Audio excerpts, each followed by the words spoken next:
sore mulai berwarna jingga kemerahan ketika Nisa melangkah cepat ke arah dapur untuk mencari sang ibu yang sedang ramai berkumpul dengan para tetangga.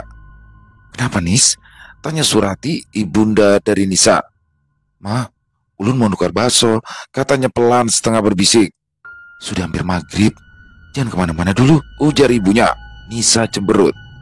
"Cuma sebentar, Ma, di depan gang sana." "Nis, 2 hari lagi kamu menikah. Harusnya kamu tetap di rumah dan jangan keluar di saat maghrib. Kamu itu bau wangi. Banyak makhluk halus yang tertarik pada wangimu." Nisa menarik nafas menahan jengkel. Ibunya percaya betul pada cerita zaman dulu, tetapi menurutnya semua itu hanyalah mitos belaka. Sejak tadi siang, dia sudah membayangkan kuah bakso yang gurih, bulatan daging yang padat dan kenyal, serta sambal pedas yang bisa membuat lidah bergoyang. Bayangan itu saja membuat air liurnya nyaris menetes. "Nisa stomat ya, mah. 15 menit juga sudah pulang," ujarnya sambil mengambil kunci motor dari gantungan di dinding. Surati memejamkan mata sejenak, lalu ia mendesah panjang. "Terserah kamu sajalah. Kalau nanti ada apa-apa, jangan salahkan kami." Kalimat Surati membuat Nisa sedikit ragu, tetapi itu hanya sesaat. Ia sudah terlalu lama menahan keinginan untuk menyantap bakso kesayangannya. Motor segera dinyalakan. Suaranya meraung pelan saat melaju keluar dari halaman. "Kemana, Nisa?" tanya Malik, ayahnya Nisa. "Menukar bakso," jawab Surati sambil mengangkat bahu. Dia jengkel karena anak satu-satunya itu sangat sulit diatur. Dari kejauhan, suara azan maghrib mulai terdengar.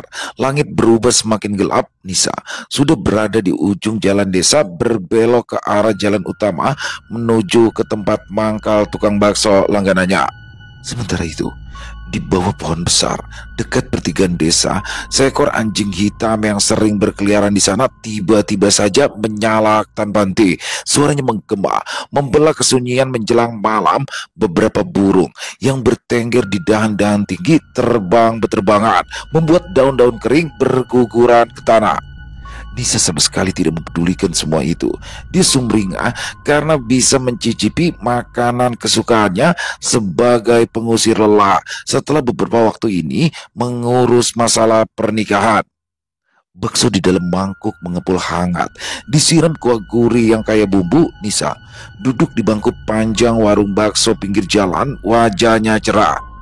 Setiap suapan dinikmatinya perlahan.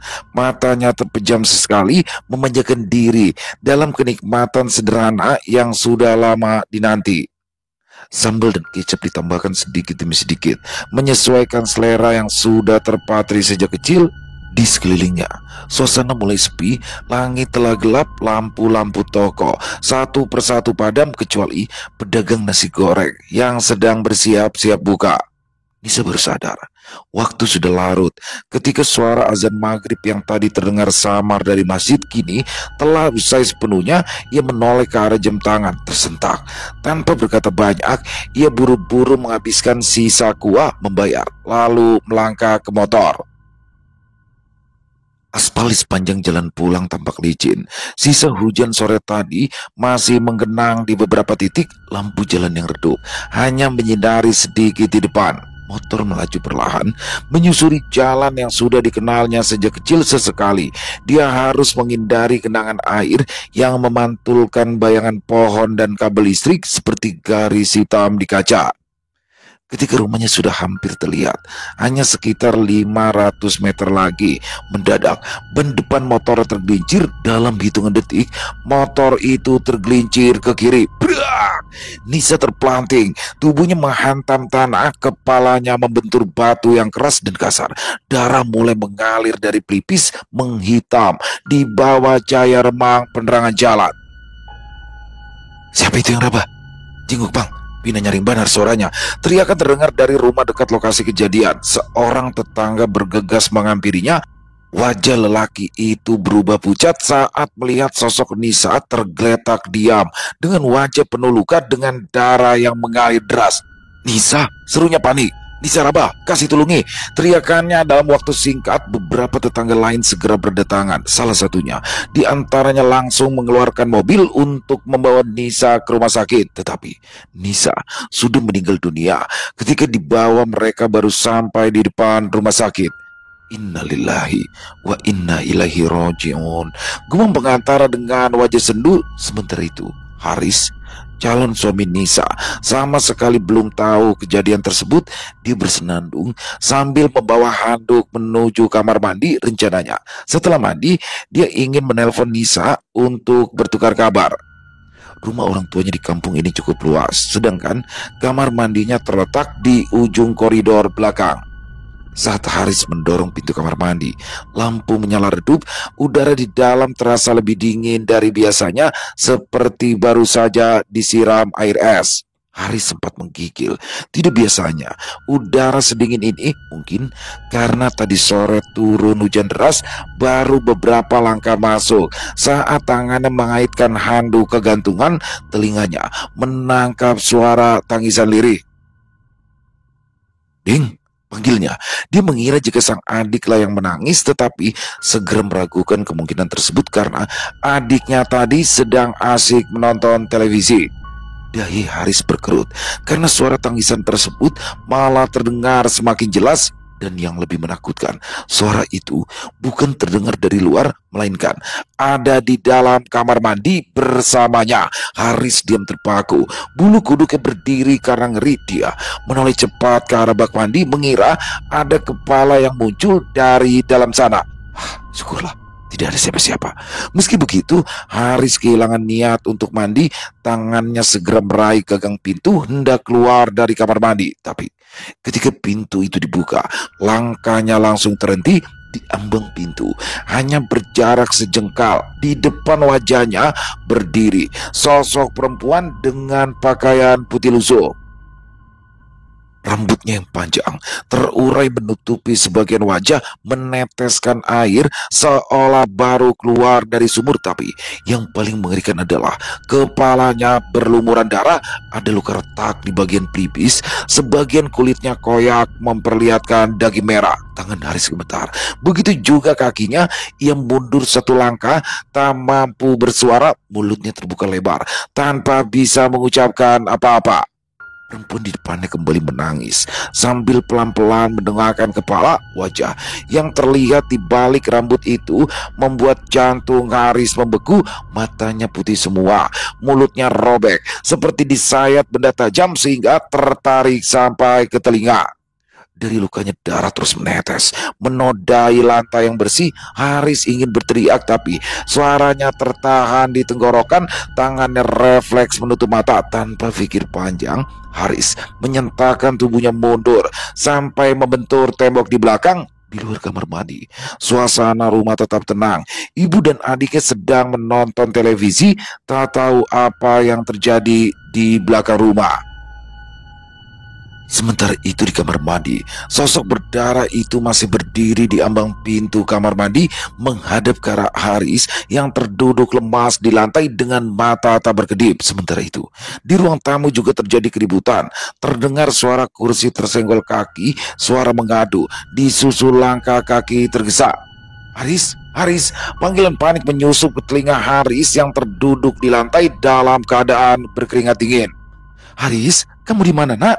Haris mengangkat wajah. Suara ibunya berhasil menembus ketakutannya, menarik kembali ke dunia nyata. Dia menoleh ke arah pintu. Sosok perempuan berdarah itu sudah tidak ada. Hanya pintu kamar mandi yang terbuka lebar. Udara malam menerobos masuk lewat jendela kecil dapur. Ruangan itu kembali normal, tak lagi mengancam. Kenapa, mah? Tanyanya sambil berusaha berdiri. Lututnya masih lemas, tapi ia memaksa berjalan cepat ke ruang tengah. Di ruang tamu, Bu Dewi, ibunya, berdiri dengan wajah tegang. Tangannya menggenggam ponsel dengan erat, matanya berkaca-kaca. Melihat Haris datang, Dewi langsung menghampirinya sambil menatapnya sedih. Haris, Nisa kecelakaan. Langkah Haris terhenti. Dia menatap wajah ibunya yang pucat bercampur panik. Dewi menyerahkan ponsel ke tangan anaknya. Ini dari keluarga Nisa. Dengan tangan gemetar, Haris menatap layar ponsel. Di sana ada pesan singkat dari nomor tadi kenal, lalu panggilan tak terjawab dari Malik, calon mertuanya. Dia menekan tombol panggil. Beberapa detik kemudian, suara seorang lelaki tua terdengar terbata dan penuh luka. Haris, Nisa kecelakaan, nak. Dia tergelincir naik motor dan kepalanya terbentur. Maafkan kami. Dia sudah meninggal dunia saat dibawa ke rumah sakit. Ponsel di tangan Haris perlahan turun. Matanya membelalak. Wajahnya kosong tak berjiwa. Tidak, tidak mungkin. Tidak mungkin. Sisi lirik. Dia melangkah mundur sambil menatap ibunya. Ini bercanda kan, Bu? Ini pasti salah orang kan, Bu? Dewi menangis, mencoba memeluknya, tapi Haris menghindar. Tubuhnya menegang sementara otaknya menolak percaya. Mustahil, Nisa pasti masih baik-baik saja, teriaknya. Haris mengangkat ponsel itu tinggi-tinggi, lalu membantingnya ke lantai. Prak! Ponsel malang itu terjatuh dengan keras, sehingga layarnya retak.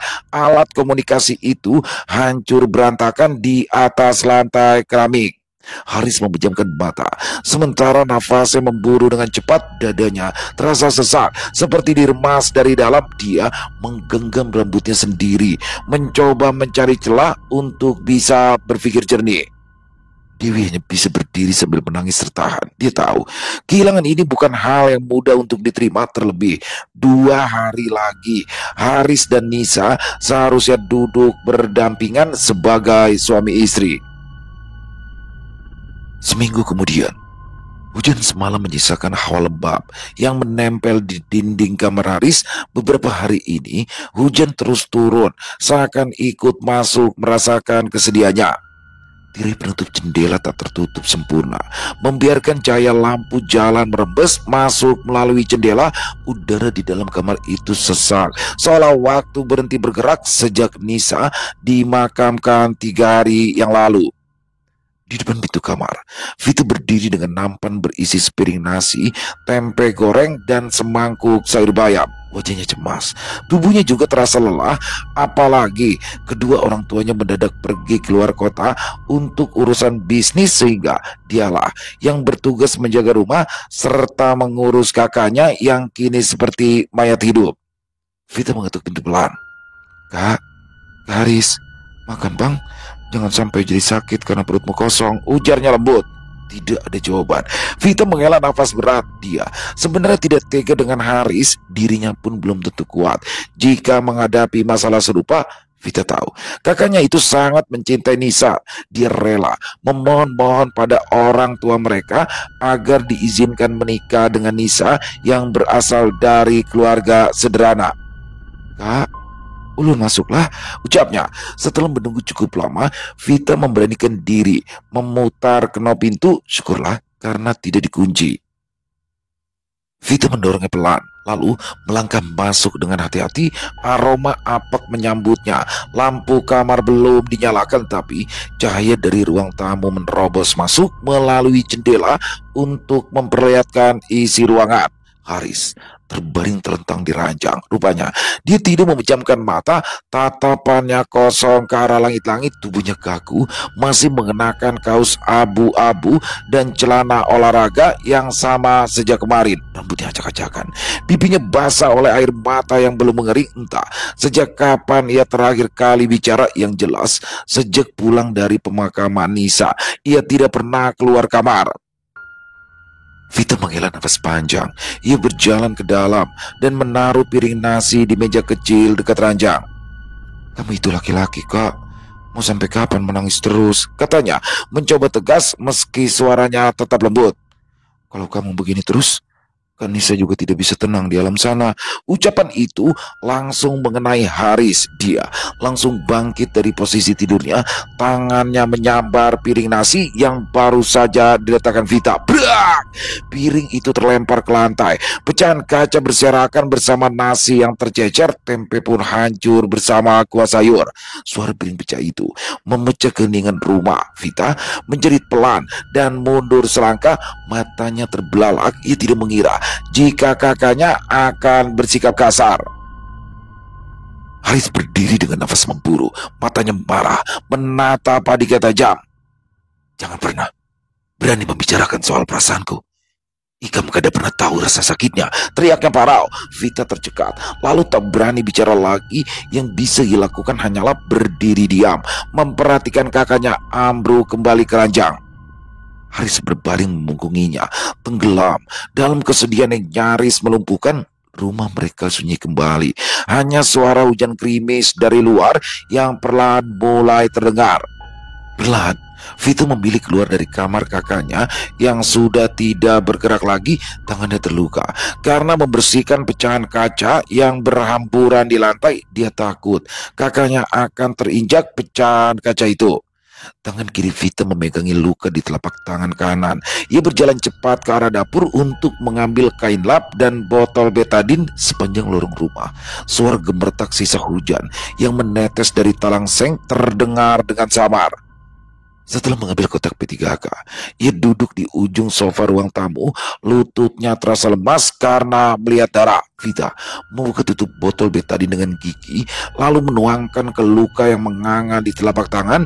Cairan antiseptik itu terasa perih membakar. Perih, gumamnya. Vita menggertakkan gigi menahan nyeri sambil mengusap darah yang mulai mengering di sela-sela jari. Ia mengomel pelan. Pecahan kaca sialan. Sudah tahu aku takut darah, masih saja diberi cobaan begini, gumamnya sambil meniup-niup lukanya.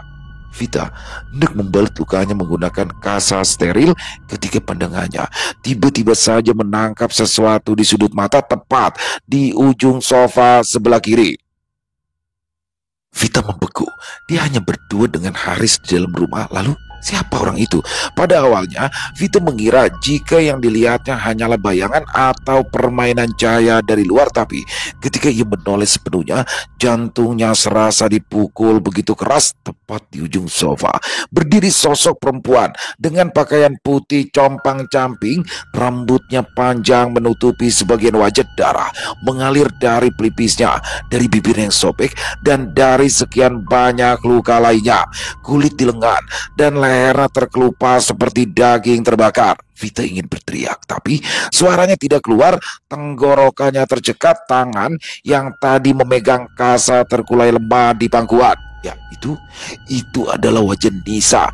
Bibir Vita gemetar, dadanya naik turun tidak teratur. Dia menatap makhluk mengerikan itu dengan mata melebar, sementara darah dingin serasa mengalir dari ubun-ubun hingga ujung kaki. Nisa melayang perlahan ke arahnya. Setiap langkahnya meninggalkan jejak merah di lantai keramik putih. Vita memundurkan badan ke sandaran sofa. Kakinya gemetar, tapi tak mampu berlari. Setengah mati dia ingin melafalkan doa, hanya saja lidahnya terasa keluh. Matanya terus terarah pada sosok Nisa yang kini hanya berjarak beberapa langkah saja. Nisa mengangkat wajahnya, bola matanya sayu dan penuh kesedihan, tapi darah terus menetes dari sudutnya. Mulutnya terbuka seakan ingin bicara, tapi yang keluar hanyalah isakan tertahan, menyedihkan sekaligus menakutkan. Hantu! Entah dapat kekuatan dari mana, Vita akhirnya bisa berteriak sekencang-kencangnya. Dia berlari keluar rumah sambil mencerit-cerit seperti orang gila. Tolong, ada hantu. Acil Imur, tetangga depan rumahnya, yang mendengar suara teriakan bergegas berlari kecil mendekat. Kenapa Ikam? Tanya Acil Imur sambil menggenggam lengan Vita yang gemetar hebat. Hantu apa? Hah? Hanya Isya kayak ini? Mana ada hantu? Vita tidak menjawab. Air matanya mengalir dengan deras. Tubuhnya lunglai. Seketika ia memeluk Acil Imur sambil menangis terseduh-seduh. Sudah Fit, jangan kuciak-kuciak. Kada nyaman didengar orang, bujuk Acil Timur sambil mengelus punggungnya. Ayo kita ke dalam. Dengan langkah gontai dan lemas, Vita dibimbing masuk ke ruang tamu. Vita didudukkan di sofa, sementara Acil Imur mengambilkan air putih dan tisu. Wajahnya penuh prihatin saat melihat luka di tangan Vita. Ini luka kenapa? Berdarah banyak begini, gumam Acil Imur sambil membersihkan luka seadanya dengan kain bersih. Setelah beberapa saat, tangis Vita mulai mereda. Suaranya masih tersendat, tapi ia sudah bisa bicara meski dengan terbata-bata. Dia menceritakan apa yang dilihatnya tadi tentang sosok Nisa yang berdiri di ujung sofa. Acil Imur mendengarkan dengan raut wajah serius. Ia menatap mata Vita tanpa memotong, lalu menghela nafas panjang setelah cerita itu selesai. Sepertinya arwah Nisa belum tenang, Fit. Masih ada yang memberatkannya di sini. Acil Imur menghela nafas sambil memandang pintu kamar Aris. Vita mengangguk pelan. Tapi ulun takut, Cil. Kadang orang yang meninggal dalam keadaan belum selesai urusannya di dunia, jiwanya masih bergentayangan, ujar Acil Imur pelan. Apalagi kalau dia masih menyimpan perasaan kuat terhadap seseorang. Vita menunduk sambil berusaha menenangkan pikirannya. Tubuhnya masih gemetar, tapi pelukan dan suara lembut dari Acil Imur membuatnya merasa sedikit lebih aman. Sudah, jangan takutan lagi ya. Malam ini ikam ku kawani guring, ucap Acil Imur sambil membenahi bantal dan selimut di sofa. Vita mengangguk, tetapi ia menolak. Ketika ditawari tidur di kamarnya sendiri, dia memilih tidur bersama Acil Imur di ruang tengah. Mereka berdua tertidur, sementara televisi terus menyala. Tidak ada yang berani mematikan televisi. Keduanya lebih suka ada suara televisi yang menemani saat tidur. Udara malam dingin menusuk tulang. Ketika Acil Imur terbangun secara tiba-tiba, tubuhnya seperti digoyang keras dari belakang. Dia berbalik ke belakang, lalu terpaku, matanya terbuka lebar di antara cahaya televisi yang menerangi kamar tamu. Tubuhnya dingin menahan ketakutan. Nafasnya tersengal saat mengamati bayangan di sudut ruangan. Di depannya berdiri sosok Nisa dengan wajah hancur dan pori-pori penuh luka. Rambutnya berantakan basah oleh darah yang keluar dari retakan kulit menetes ke lantai yang tampak basah. Matanya kosong menatap Acil Imur seakan meminta pertolongan, tetapi bibirnya terkatup dengan rapat. Jantung Acil Imur berdegup seperti tabuhan genderang perang. Tanpa pikir panjang, ia langsung berlari tunggang langgang ke arah pintu di halaman. Acil Imur mengangkat dasarnya setinggi mungkin agar bisa berlari lebih cepat. Dia tidak menyadari keadaan sekelilingnya lagi. Kakinya tersungkur menabrak batu.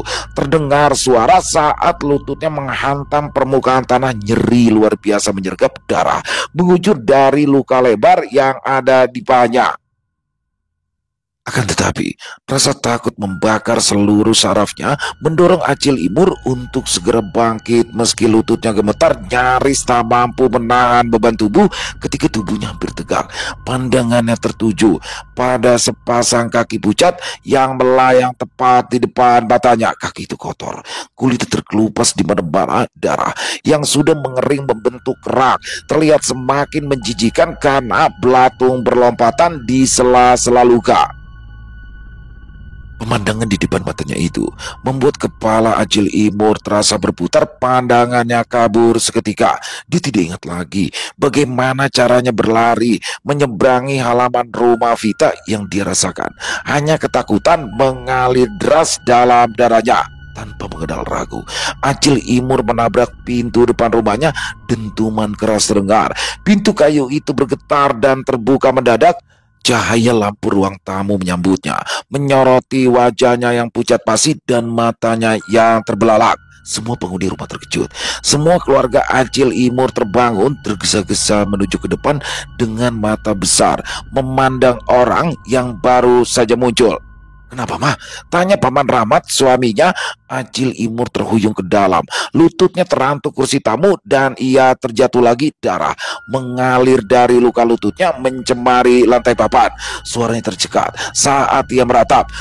Nisa jadi hantu. Malam itu, dia biskannya dengan tubuh menggigil memeluk suaminya. Lututnya mulai membengkak sehingga suaminya memaksa agar ia segera minum obat untuk mengurangi rasa nyeri. Rasa sakit itu masih terasa ketika di pagi harinya dia berjalan dengan tertati-tati menuju warung bubur sop langganannya yang terletak tak jauh dari rumah. Cil, kenapa pian pucat banar? Tanya si pedagang yang melihat wajah Acil Imur tampak pucat. Ada lingkaran gelap di bawah matanya. Acil Imur menjawab, tadi malam aku didatangi hantu Nisa. Hantu Nisa? Pedagang bubur sop itu terkejut. Dia menarik tangan Acil Imur, melarangnya langsung pulang karena masih ingin bertanya banyak hal. Bujurankah Nisa mati jadi hantu? Bukan hanya pedagang bubur yang memandangnya dengan tatapan tertarik, pembeli yang kebetulan juga ikut mengantre pun ikut mendengar cerita Acil Imur. Setelah Acil Imur menceritakan pengalaman buruknya dan Vita tadi malam, barulah si pedagang bubur memberitahu bahwa dirinya juga diganggu saat tengah mempersiapkan dagangan dini hari tadi. Kenapalah jadi inya gentayangan? Acil Imur tidak bisa menjawab. Dia juga tidak tahu apa jawabannya. Setelah pesanannya dibungkus, Acil Imur pulang karena anak bungsunya harus sarapan sebelum sekolah. Saat Acil Imur membereskan rumah, terdengar suara teriakan memanggil-manggil namanya. Mur, Imur. Acil Imur menegakkan punggung. Mendengar namanya dipanggil dengan nada kasar, darahnya berdesir karena merasakan firasat yang buruk. Imur, Imur, makasih keluar. Suara keras menggema dari luar diikuti gedoran pintu. Hadang, Acil Imur balas berteriak sambil berjalan keluar. Surati menunggu tidak sabar di depan rumah. Wajahnya merah padam ketika Acil Imur telah keluar dari rumah. Apa salah anakku? Jadi Ika menyebar fitnah Inya jadi hantu. Anakku itu orang baik-baik. Selagi hidup, Inya kada pernah menyakiti orang lain. Apalagi pas sudah meninggal, amarah Surati meledak sehingga air ludahnya muncrat ke wajah Acil Imur. Perempuan yang lebih muda dari Surati itu pada awalnya tidak ingin marah, tetapi perlakuan Surati ternyata berhasil membuatnya naik darah. Siapa yang memfitnah? Coba takuni semua orang di warung tadi. Bagiannya Jua ditakutani Nisa. Serunya dongkol. Fitnah. Ikam sengaja hendak menyupani kami sekeluargaan. Jari telunjuk Surati menudung wajah Acil Imur. Pertengkaran pun tak terelakkan lagi. Keduanya bersautan dengan suara tinggi. Tetangga berdatangan kala mendengar keributan tersebut. Dua lelaki datang tergesa-balik. Suami dari Surati bersama Rahmat, suami Acil Imur, langsung berdiri di antara kedua perempuan tersebut. Mereka mencoba melerai, membujuk keduanya agar bisa tenang. Cukup, cukup. Jangan marah-marah di depan banyak orang, ucap Malik. Rahmat sendiri tampak salah tingkah. Ulam minta maaf karena membuat pian sakit hati. Acil Imur membalas cepat. Kenapa harus sakit hati? Aku cuma bicara padanya. Tegur Rahmat. Kada supan bakalahi kayak kanakan. Malik menggamit lengan istrinya dengan lembut, mencoba mengendalikan ketegangan yang masih menyelimuti wajah Surati. Dia menariknya pelan, membujuk agar Surati segera pulang dan meninggalkan keributan yang barusan terjadi di rumah Acil Imur. Surati sempat menepis, tapi akhirnya mengikuti langkah suaminya dengan perasaan sakit hati yang masih terasa di dalam dada. Sepanjang jalan pulang, mereka saling berdiam diri. Sesekali, Pak Malik melirik istrinya yang menunduk. Ketika mereka tiba di depan rumah, Pak Malik membuka pagar perlahan lalu menggeser pintu rumah yang sedikit berderit. Di dalam rumah, suasana di dalamnya terasa sangat sunyi. Foto Nisa yang dipingkai tergantung di dinding membuat mereka semakin merindukan anak tunggal kesayangannya itu. Surati duduk di kursi dekat jendela. Angin masuk meniup rambutnya yang kusut. Kenapa, Bah? Kenapa Nisa malah menampakkan diri seperti itu? Malik duduk di sebelahnya menghela nafas sebelum menjawab. Sebenarnya aku juga pernah melihatnya, Mah. Malam sesudah tahlilan kedua, aku bangun karena mendengar suara orang memanggil-manggil dari dapur. Aku kira itu kamu, tapi saat aku lihat, Nisa sedang berdiri di pojok dapur sambil menangis darah. Bu Surati mendongak cepat, sorot matanya terkejut. Kamu melihatnya? Bisiknya setengah tak percaya. Aku juga, Bah. 2 kali. Sekali di kamar dan sekali lagi di dekat tempat wudhu. Mereka saling bertatapan.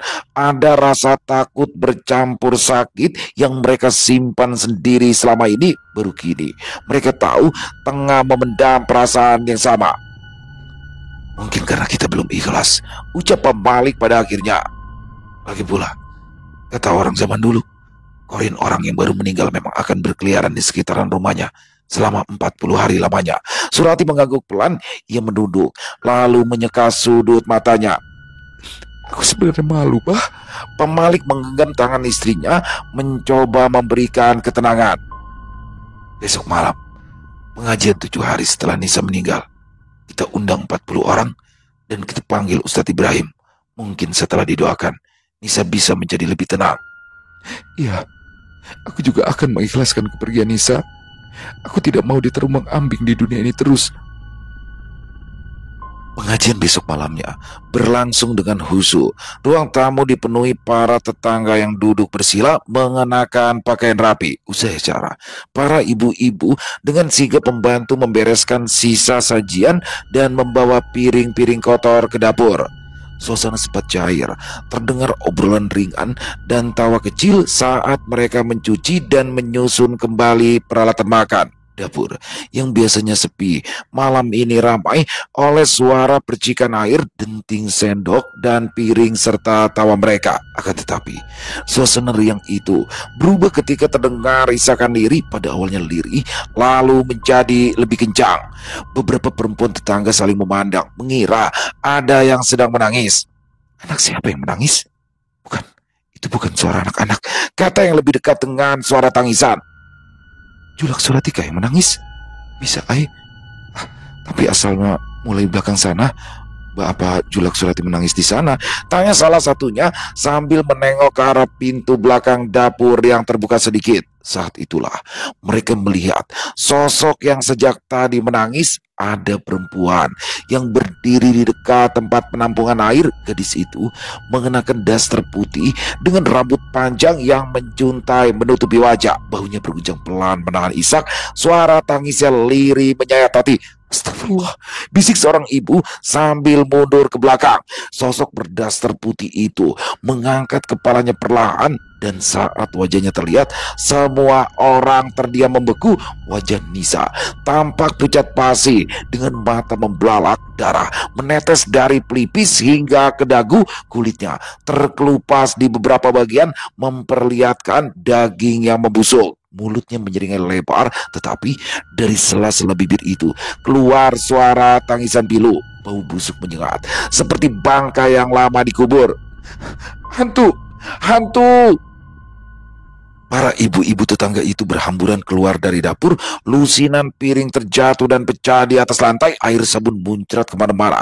Salah seorang tergelincir air sabun, tapi segera ditarik temannya untuk bangkit dan ikut berlari. Di ruang tamu, para tamu yang masih tertinggal di sana sontak berdiri ketika mendengar keributan dari arah dapur. Seorang bapak bertanya dengan tatapan heran, "Ada apa?" "Ada hantu. Hantu Nisa di dapur, mukanya berdarah-darah." Suara mereka saling bersautan karena merasa panik. Surati terpaku di tempat duduknya. Wajahnya mendadak pucat, sementara Pak Malik memejamkan mata dan menunduk dalam-dalam. Keduanya tersanggup berkata-kata ketika para tamu mulai berpamitan meninggalkan rumah satu persatu dengan tergesa. Malam itu bukan hanya rumah mereka yang bergunjang, tetapi juga harga diri keduanya. Wajah Surati tampak menahan tangis karena malu. Keesokan harinya, keadaan di rumah pasangan Parubaya itu tak kunjung membaik. Sedangkan hari itu, Haris mendadak mengajak adiknya pergi ke rumah Surati. "Kenapa mendadak?" tanya Vita yang keheranan melihat kakaknya tampak rapi. Dia menengok ke arah ibu dan bapaknya yang baru pulang dari luar kota. Baru semalam ia bercerita tentang sikap kakaknya yang menolak untuk makan. Sekarang dia sudah terlihat penuh tekad. "Sudah, jangan banyak takut. Ayo, kawani ke sana," pinta Haris. Vita buru-buru mandi.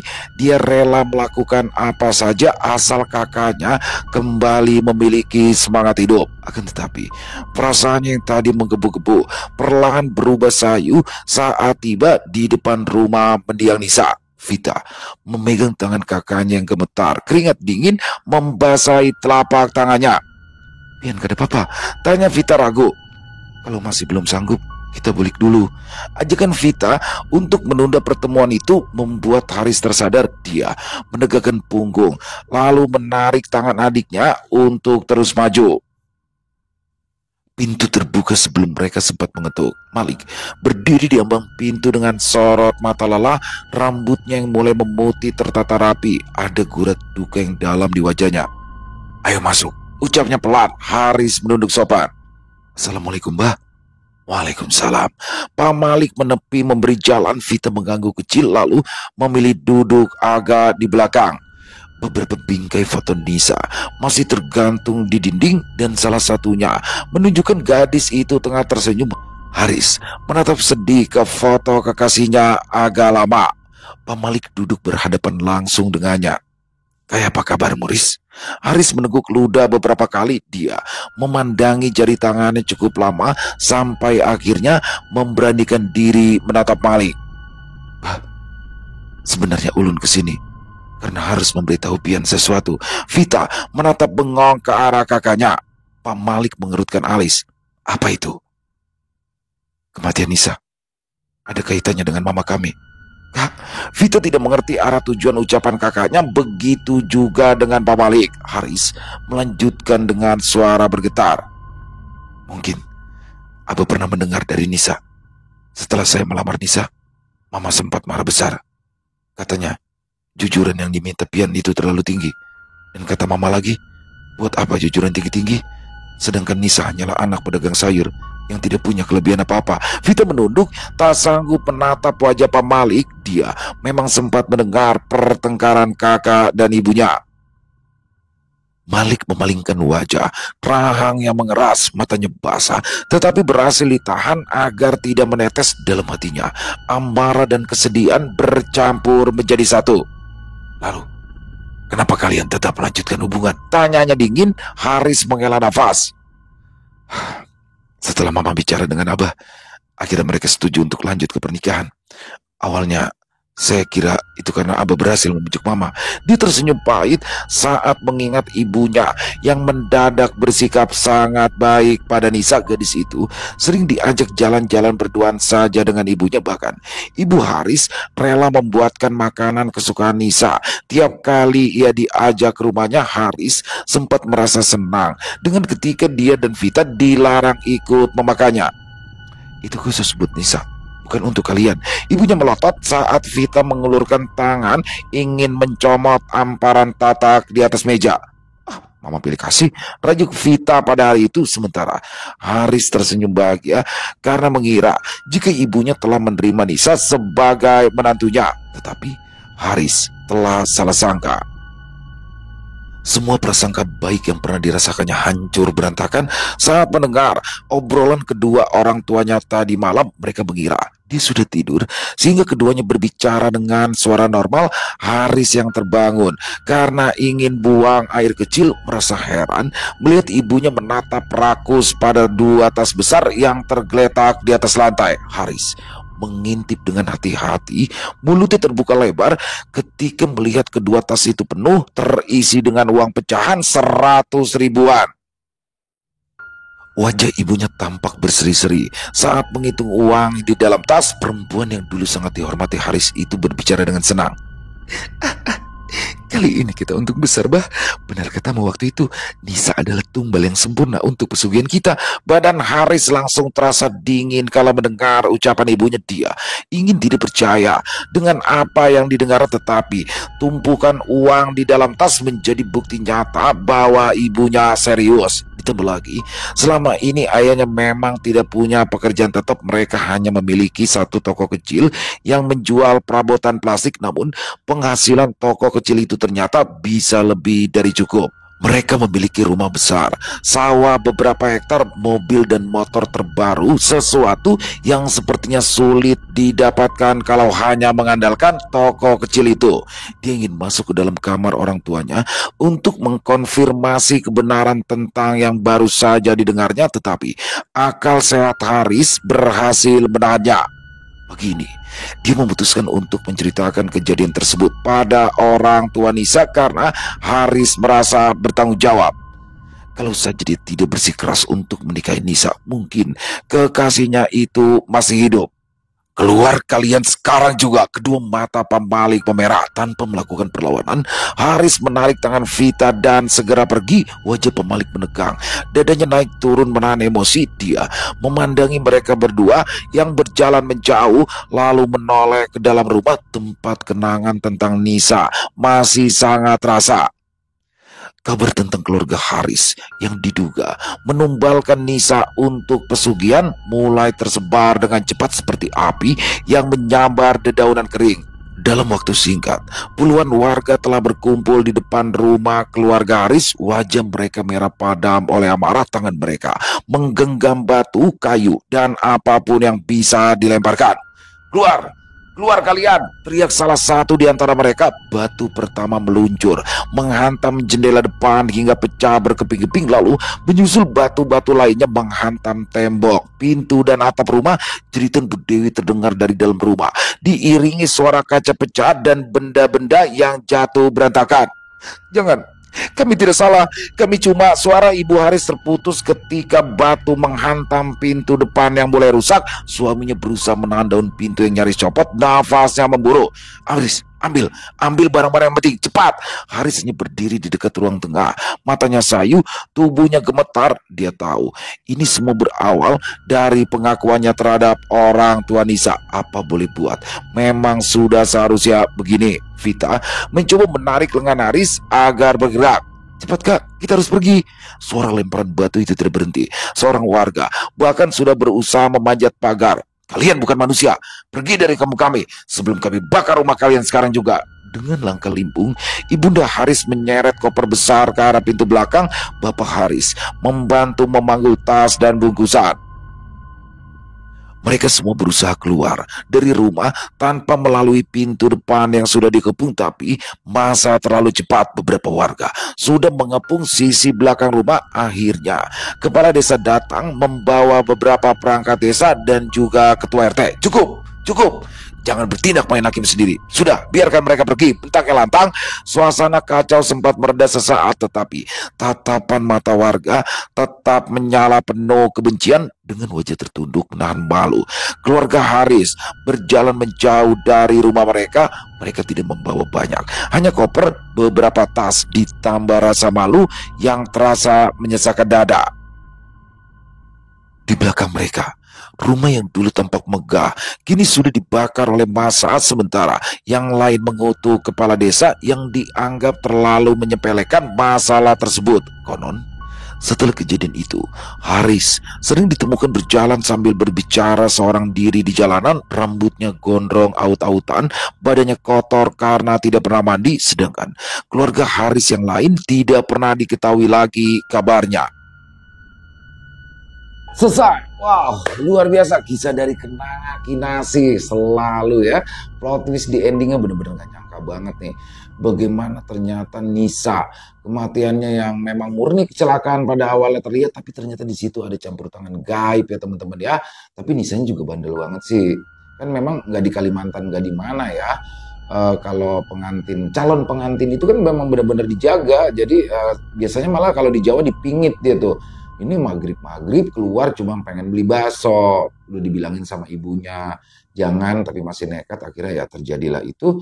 Tapi ternyata di sini kematian tragis dia ini. Jadi kalau memang yang dijadikan tumbal pesugihan ini kan seperti nggak tenang ya, sehingga dia meneror orang-orang sekitarannya seperti meminta tolong. Dan ternyata memang benar dia dijadikan tumbal pesugihan oleh calon mertuanya sendiri, yaitu Ibu Dewi, ibunda daripada Haris. Yang mana Haris ini jahat juga Haris ya. Maksudnya oke, dia nggak jahat, dia nggak pengen terjadi seperti itu, tapi dia membiarkan itu terjadi. Karena dia udah mendengar, sudah melihat, kenapa nggak kasih tahu sebelumnya. Jadi harusnya dia kasih tahu sebelumnya, tapi ya mungkin karena namanya orang tuanya ya kan. Ujung-ujungnya dikasih tahu, tapi semua udah terjadi. Ya begitulah, di sini Haris juga sudah menerima karmanya, dia menjadi hilang ingatan. Keren banget. Kenanga Kinasi selalu keren kisah-kisahnya, kisah dari Kalimantan Selatan. Dan semoga kisah barusan bisa menghibur teman-teman semua para pecinta penikmat horor misteri. Lebih khusus lagi kepada para subscriber dari channel Ilo Bercerita. Buat teman-teman yang mungkin punya komentar lain ataupun pendapat lain tentang kisah barusan, bisa menuliskannya di dalam kolom komentar ataupun hanya sekedar saling menyapa. Silakan, insya Allah kami akan membalasnya satu persatu. Buat teman-teman yang suka dengan videonya, bisa diklik tombol like-nya, tombol jempolnya, boleh juga dibantu di-share ya link videonya ini ke teman-teman yang lain agar juga ikut merasa terhibur. Dan buat teman-teman yang belum subscribe, yuk bisa diklik dulu channel Ilo Bercerita, tombol subscribe-nya, jangan lupa lonceng notifikasinya juga dinyalakan agar teman-teman selalu mendapatkan notifikasi dari konten-konten yang akan kami upload di setiap harinya. Untuk channel Ilo Bercerita kami upload setiap hari teman-teman ya, setiap malam jam 9 malam waktu Indonesia bagian Barat. Dan kami juga ingin mengucapkan terima kasih ya kepada seluruh teman-teman yang sudah selalu setia hadir, yang sudah selalu mendukung kami, karena teman-temanlah kami selalu bersemangat berkarya di setiap harinya. Oh iya, buat teman-teman yang mungkin punya kisah horor misteri yang diangkat dari kisah nyata yang berdasarkan pengalaman pribadi, apabila mungkin berkenan untuk dibawakan di channel kami, silakan bisa mengirimkannya ke nomor telepon kami yang ada di bawah sini, bebas. Kirimannya boleh dalam bentuk tulisan, boleh dalam bentuk rekaman suara, senyamannya teman-teman aja. Buat teman-teman yang sudah mengirimkan kisah, kami ucapkan terima kasih. Di akhir kata, saya Ilo mengucapkan permohonan maaf apabila mungkin dalam pembawaan kisahnya barusan ada kata-kata saya yang salah, ataupun ada kata-kata saya mungkin yang kurang berkenan. Saya mohon dibukakan pintu maaf yang seluas-luasnya. Sampai berjumpa lagi di konten-konten kami selanjutnya, yang pasti tidak kalah serunya, yang pasti tidak kalah horornya. Masih bersama saya Ilo di channel Ilo Bercerita. Salam sehat, sukses selalu untuk kita semua. Wassalamualaikum warahmatullahi wabarakatuh.